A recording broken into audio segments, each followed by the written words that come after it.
Hey guys, welcome back. My very good friend Larry Alex Taunton is back from Europe after 3 months abroad. Been working on some projects over there, and I want to get caught up with him. Bring him on here, Larry. How are you, buddy? It's good to see you, man. Hey, I'm great, Chad, and it's funny, these days you can't say that you've been abroad because they'll think that it's a transgender thing. I used to be a woman. I've been abroad, but Well, no, I've been overseas for the last 3 months, 7 countries, and I'm glad to be home. man, with hair like yours, you never know. They might think you're abroad. You never know. How many? I saw your tweet this morning, and by the way, if you're not following Larry Alex Taunton on Twitter, his Twitter threads are legendary.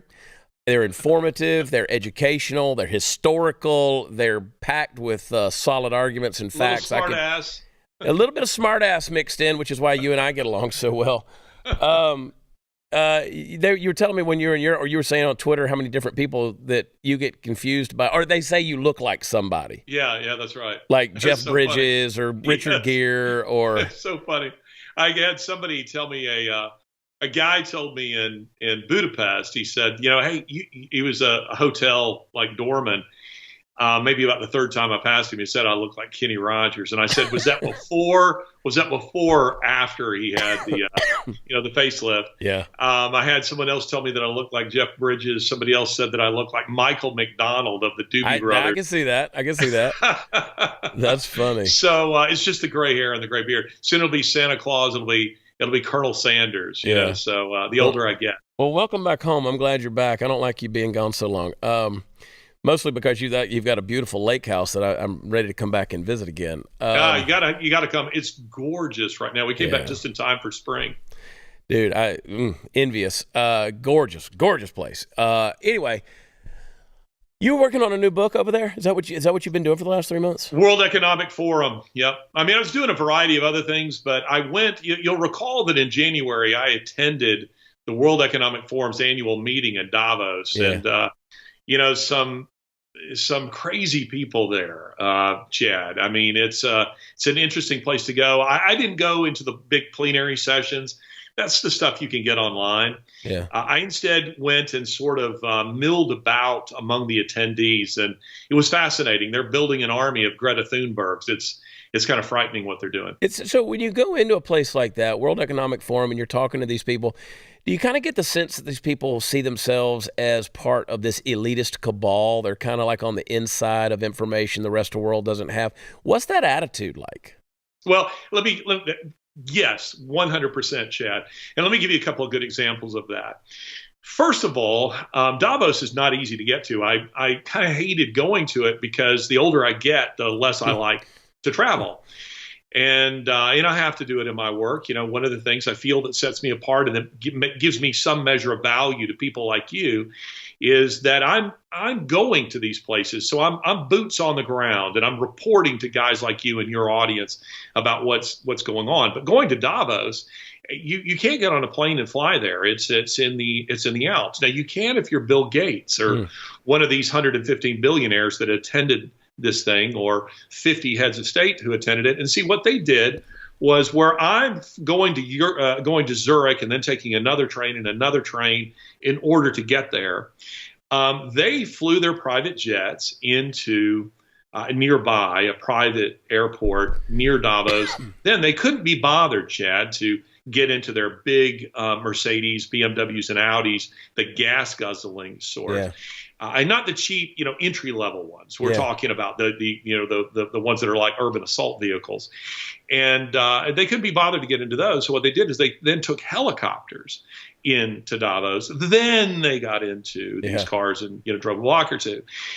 Then they lectured us all about how we need to reduce our carbon footprint. So right away, that these are people who see themselves as these rules don't apply to them. Then add to this that they tell us we need to reduce the global population, Chad, from roughly 8 billion to less than 2 billion.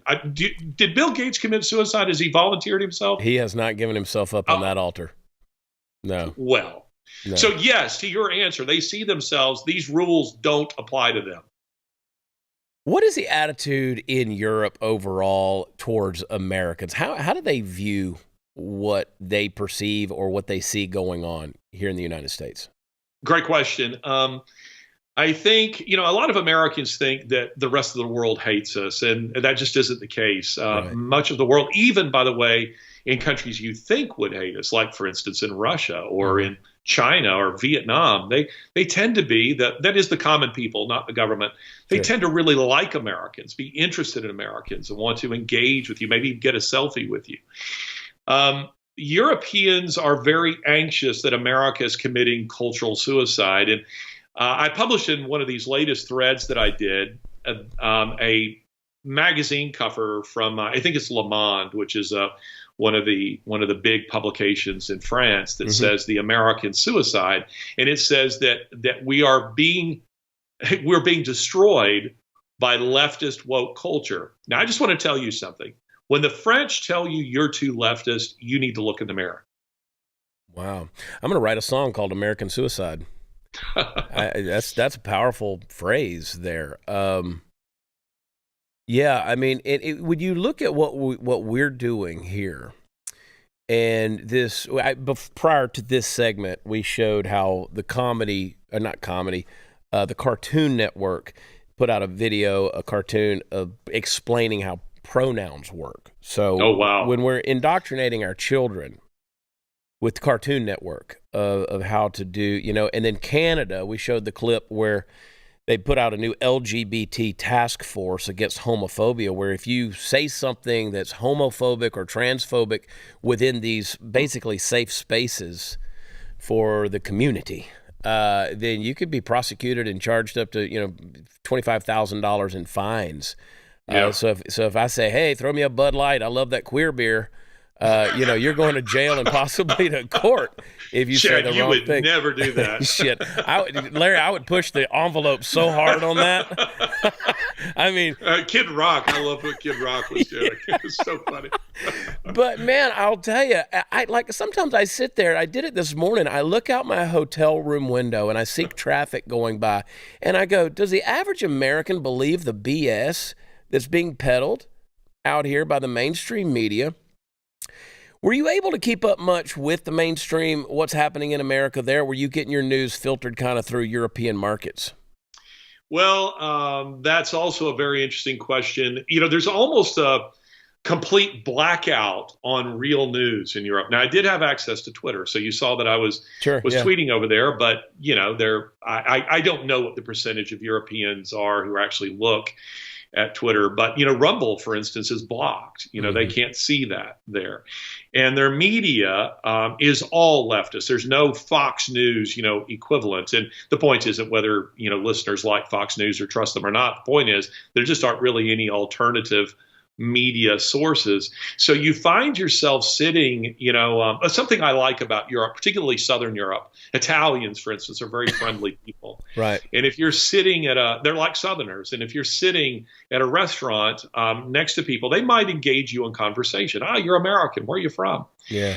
And which I enjoyed quite a lot. But you would often find people spouting nonsense when it came to news issues where you weren't quite sure where they're getting that from. For instance, I just happened to drop casually into a conversation about Biden blowing up the Nord Stream pipeline. And I might have said that the moon landing was fake. They looked absolutely shocked. They said, what? Yeah. What?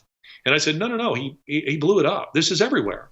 Yeah. And they're saying, we've seen nothing about this. Wow. And also, Chad, if you mentioned, people dying from vaccines, they've heard none of this unless, as I say, they're managing to get it through some other, alternative media source. It's amazing. Hey, Larry, hang with us for another segment. You have some compelling proof that of who's actually running this presidential administration. I want you to break that down. Before we do that, I've got to go to a break. But Larry, we got this new sponsor, dude. I have fallen in love with this product right here, dude. You got guns, I got guns, we got guns. I mean, Yes. The ones that aren't in the river. Forgive me for me. My guest is Larry Taunton. Please follow him on Twitter. I don't do Twitter. Go do Twitter. At Larry Taunton, Taunton, at Larry Taunton. You will be happy that you did it. You sent me a deal last night. I didn't get a chance to get into it because we were at that movie premiere. I read it this morning. Yeah, what movie premiere were you Nefarious. It's Steve Dace's new movie, Nefarious. And so it was my second time. Okay, he sent me that. Oh, it's fantastic, dude. It looks like it. Absolutely fantastic. So yesterday was big premiere day around here. Everybody was in town, and so we were hobnobbing last night. But I got into it this morning. And you make a compelling argument, because I started to say something the other week when whoever it is that tweets for Joe Biden, he said he put the bust of Cesar Chavez back in the White House in the Oval Office. And I was like, does no one know who Cesar Chavez is? And we have this ongoing speculation of, we know Joe's not running the country. Yeah, exactly. Who the hell is running Joe? Your argument is what? Yeah, well, let's go back to that Chavez, that bust, that little statue of Cesar Chavez. When Obama became president of the United States, his very first act as president of the United States was to remove a similar bust of Winston Churchill, which, by the way, was a gift from the British people to the American people. Mm-hmm. So, it was kind of a big deal. It caused a bit of a scandal when he removed it. Yeah. It was an offense to the British people. And he made up all kinds of excuses as to why he did it. But it was a signal as to who Obama is, that he's an anti-imperialist. People want to say he's a socialist or he's a fascist or he's this. He's his father's son. This is Dinesh D'Souza's argument in his book, The Roots of Obama's Rage. Mm-hmm. So he removed the bust of Churchill. Then he declared Cesar Chavez Day in 2014. Cesar Chavez, as you just pointed out, he's a Saul Alinsky follower. He was a Marxist agitator and thug. Yeah. But even CNN was aghast when he declared Cesar Chavez Day. They were just like, what in the world is he thinking? Back in 2014. Trump becomes president of the United States. What does he do? He gets rid of Cesar Chavez. He puts Churchill back into the Oval Office. Then Biden, I won't say was elected. We'll say Biden, assumed office. And what did he do? Again, immediately as president of the United States, he removes the Churchill statue and he puts Cesar Chavez back in the Oval Office. That to me is as clear a sign as any that the person who is running the show is Barack Obama. It's not George Soros. It's not Klaus Schwab. It's not Bill Gates. It's not a cabal of World Economic Forum types. It is Barack Obama. And reading that tweet about Cesar Chavez, that's not the sentiment of Joe Biden. No. Joe Biden doesn't care about Cesar Chavez. He's not interested in Cesar Chavez. That's Barack Obama all the way. Yeah. Yeah. We know, and of course, I love to make fun of Joe Biden's tweets because they're not Joe Biden's tweets. Yeah, and so he can't collect that type of thought. He doesn't. Those things are not going through his head. Not much is going through the man's head. But when I saw him do the Chavez bust, I was like, do people really not know their history of who these people are that they're setting up? But I thought the same thing. I was like, well, this sounds very Obama-esque as an action. And so, but I love the conclusions that you drew through your tweet thread.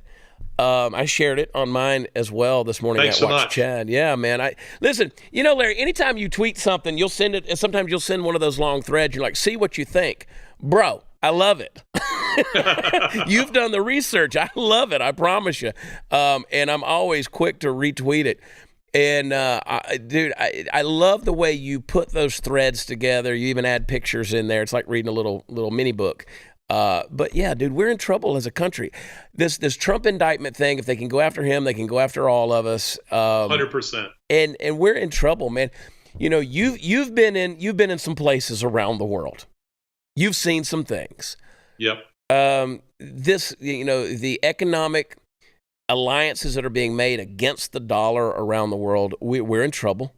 Glenn Beck and I sat down for our overtime this week, and we spent 30 minutes talking about this. This is going to air later this week. How long before we start looking like Venezuela, man?